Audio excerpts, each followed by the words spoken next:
to another, and let's talk about The View, because rumors are swirling that the show was on the verge of cancellation. So it says, now that The View has concluded its 27th season and will return in September covering all new hot topics, rumors are swirling that the long-running Chat Fest may be on the verge of cancellation. Now, Radar Online is reporting that while the show is unlikely to go off the air before the November 5th presidential election, its future beyond that point remains uncertain. Now, a TV veteran insider shared the following. They said the larger issue is that while the show continues to be profitable for ABC and its affiliated TV stations, the audiences are declining every year and they're getting older every year.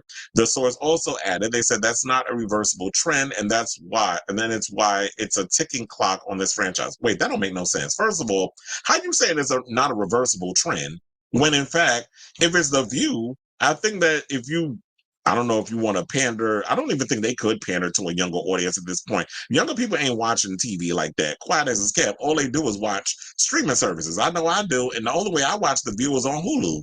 So I don't really watch, I don't watch TV. Like, meaning I don't have cable and other stuff. I use streaming services and Wi-Fi, which is basically what a lot of the younger demographic does. But anyway, they said with a female in the presidential race, The View could be an important place to discuss the election and even to hear from politicians themselves ahead of November's vote, which is what they've been doing for the past couple of years. And I have noticed the energy has shifted once they got rid of Biden and they put Kamala in his place. It's got that same energy that we got during the Obama, run. So, Radar Online previously reported co-hosts Whoopi Goldberg, Sunny Hostin, Alyssa Farah Griffin, Joy Behar, and Sarah Haynes all weighed in on Republican. Well, actually, y'all forgot one. You forgot to put in Ana Navarro. There's 6 co-hosts, not 5. Already waiting on Republican presidential nominee Donald Trump's attack on his Democratic rival, Vice President Kamala Harris. They all slammed the former president, who's 78, after he questioned if Harris, 59, was actually Black while speaking at the National Association of Black Journalists convention. And we have more to that story because we have a story coming up about how Hercules and Xena, aka Lucy Lawless and Kevin Sorbo, are going at it because Kevin Sorbo racist ass all of a sudden, or radicalized behind, because she's, according to her, he wasn't like that before in the 90s. But now, I guess because there's money in grifting, as Trump has shown, she's basically weighing in on this whole situation about people questioning her race, which is basically similar to the birther mess that Trump was doing when Obama was running. Because apparently everybody's, who's of color is not legal. Meanwhile, his ass shouldn't be here either, because quiet as it's kept, the United States belonged to the indigenous people. If you want to go back to history, them books y'all trying to ban in certain states?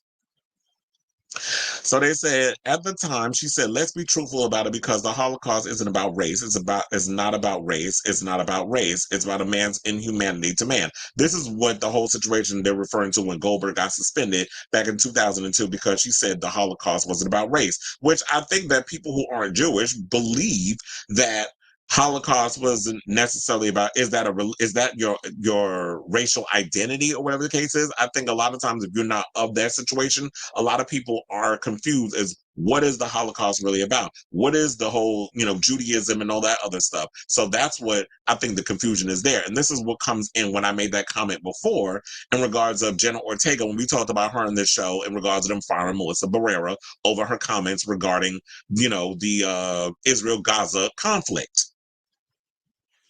Where she was saying, you know what, when people put things on social media, when people say things on programs, whatever the case is, why can't we have the conversation where we talk things out and try to understand where people are coming from before we already immediately start to cancel people? I don't like that whole cancel culture thing. Now I understand accountability, holding people accountable for things that they say, and I feel like we need to rephrase that word, because I feel like when y'all talk about cancel, they said something I don't like, they should be fired. They need to lose their livelihood. We need to destroy them to the point where they unalive themselves. Why does it always have to go to an extreme when it comes to certain things? Why can't we just have the ability to have conversations and have an open dialogue? Now, if somebody ain't willing to listen and learn, then I can understand that. But we need to offer people the grace to understand or try to understand where they're coming from or what they're saying.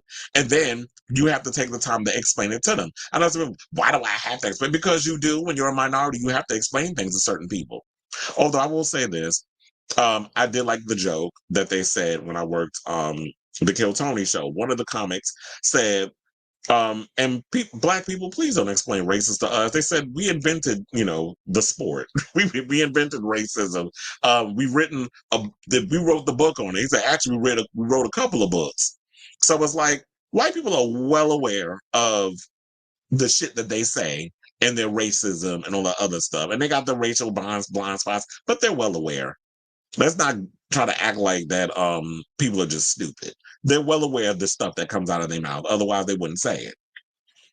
And then I also said that Goldberg remained on the show because she's a gifted communicator and interviewer, and also because she's just has a way of getting right to the heart of the matter and get the show headlines. So they were living for the headlines, but they also didn't want the backlash. So they were like, oh, let's just, smack you in the hand a little bit. Let's just suspend you. So that way, the powerful Jewish people that work behind the scenes don't try to get us canceled. So they had to take some kind of disciplinary action. However, when you see all these other bigots that be out here not even on, so what, could we include social media in that?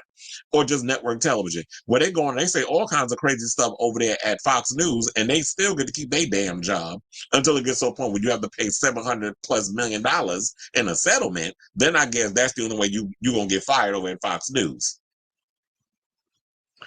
So they also went on, at the end of the day, let me just wrap this story up. I'm not buying this story, number one, because it's like, to me, if you look at the numbers, The View is one of the most watched shows on ABC, and it's averaging 2.6 million viewers, and that was back in January.